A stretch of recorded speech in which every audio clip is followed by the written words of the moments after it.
Hey, bigger behind the trigger here. Bigger behind the trigger? Why not? Look at me.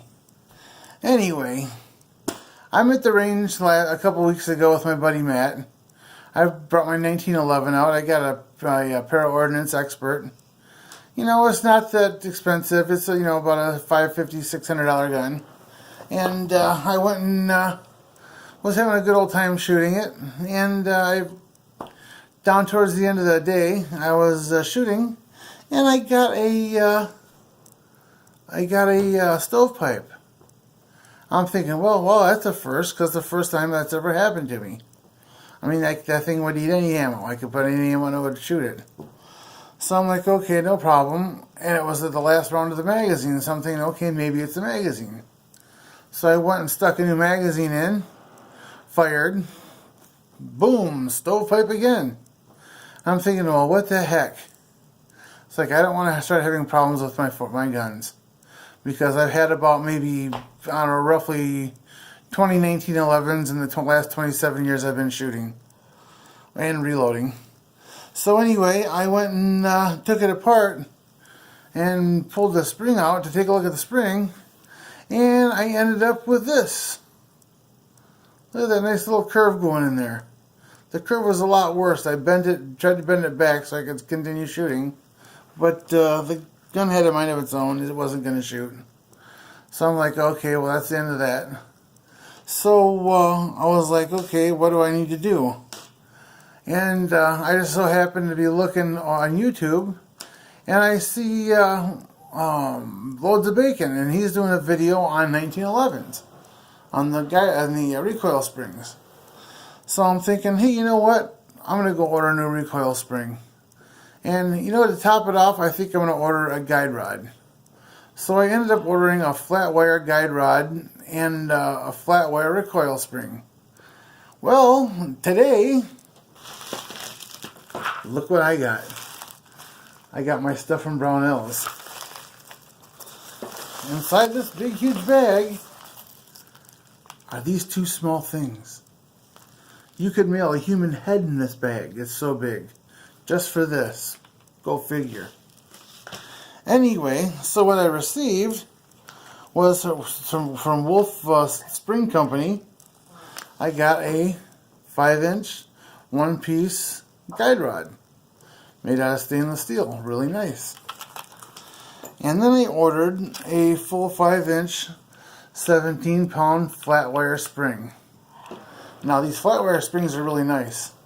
I was reading the back of them, and it said that average service life is 40,000 rounds. That blew my mind. Back in the day with the competition shooting, you'd shoot like maybe 1,400 rounds, ditch the spring, get a new one because you want to be, reliable.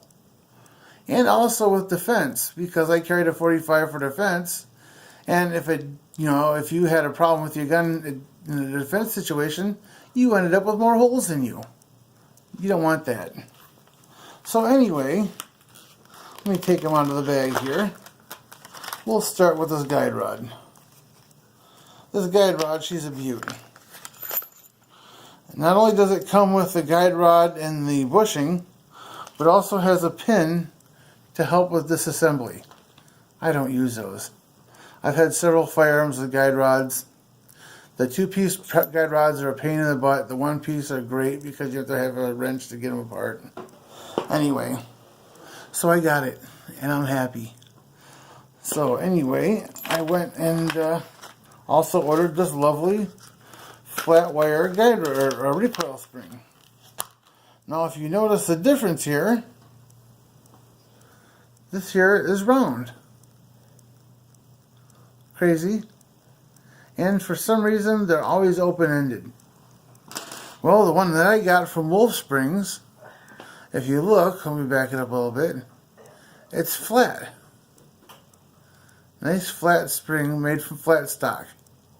And both ends are closed. Hey, can't go wrong. So I tell you what, why don't we go ahead and put this thing together and see how it works. Now, as clumsy as I am, I'm probably going to have problems. So, And before I do that, I think I'm going to grease this rod up a little bit, just because I want to make sure it's going to work out well, because they're very tight tolerances, because this guide rod is 250 thousandths. This flat spring, the inside hole, is 250 thousandths, so it's pretty tight. Now what that's going to do is going to stop your spring from bending, and when it compresses, it's going to bend. See how you try to compress it, it bends? But in a 45, it's got this nice tight little channel to compress in. So it's not too bad, but for some reason, mine bent. Never seen it happen before. Hope I never see it again. But with this, it will never happen again. Now, my problem here is that all I have to lube the spring is this Hoppy's number 9 grease that was probably made in 1904. Actually, it's from a cleaning kit from my dad had from 1960 or so.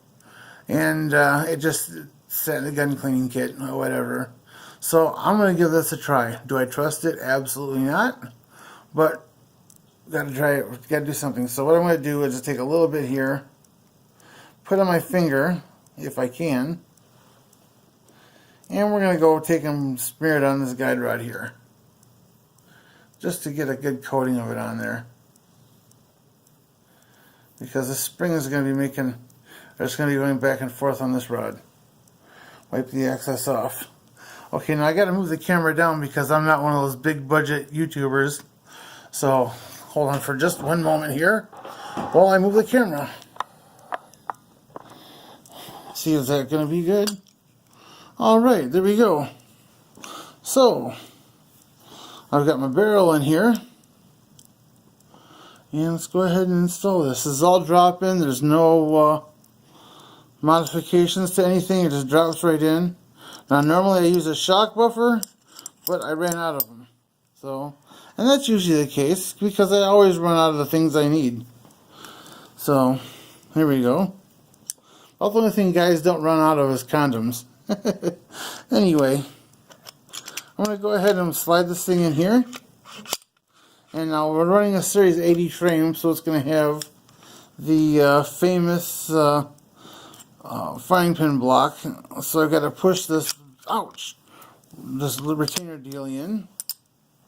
And where did I put it? I'm going to go put the slide stop in, make sure I match up the hole with the barrel lug. Come on. You know what? This only happens when you're on YouTube. When you're in the middle of something, because you want to look like an idiot. But hey, you know, I pride myself on looking like an idiot. Okay, that goes in there fine. I'll slide it back to the little notch. And I'm not going to put a scratch in my frame. No idiot scratches. And that's in. Now, go ahead and feed the old spring in the hole. Make sure I get the right spring. I don't want to. You cannot use a round springs on a. Wait a second. I did it again. Got to put the barrel bushing in first. Push that sucker down in there. Turn it. And then this lovely little part here goes on. I'm completely missing the whole thing. Put that in there and slide that down. Notice I'm not using one of those creepy barrel bushing wrenches because they're a pain in the butt. Alright, here we go. Smooth as silk. Oh yeah, let me lock this slide back. Look at that. Doesn't that look nice? Now that's a sexy looking 45. That guide rod is perfect. So anyhow, let me shut this down. Now what I'm going to end up doing here is I'm going to, here, let me move this back up because, you know me, I'm all high speed, low budget. So, well, no high speed for me, but anyway. So we've got our 45 put together. Here we go. Ready to go. This is just the Para Ordnance Expert. I've modified mine a bit by putting different grips on it. And these little pretty grip screws. Ooh. and we're good to go. It's nice it's got the fiber optics front sight, so you can see in low light situations.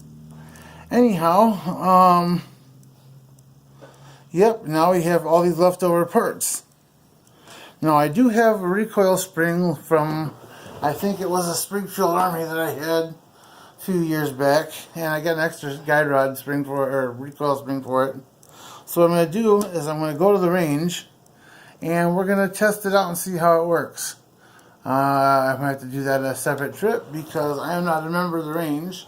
My buddy Matt is, and he's got little family emergencies going on right now, so he can't get to the range. So it's going to be a week or two before I get out there to do a test fire. So anyhow, I hope you enjoyed this video. This is Bigger Behind the Trigger, and thank you. It's my second video. Hopefully I didn't mess it up too much. I did this live with no editing. I feel like a king. Yay. Anyway, thank you for watching my video. Please subscribe. And give me a good old thumbs up if you like the video. Give me a thumbs down if you don't. Tell me what you like about it. Tell me what you don't like about it. I'll do my best to make a better video next time if you don't like it. It's always going to be evolving, so it can only get better from here. So anyway, thank you very much for your time. And first, most and all, happy shooting.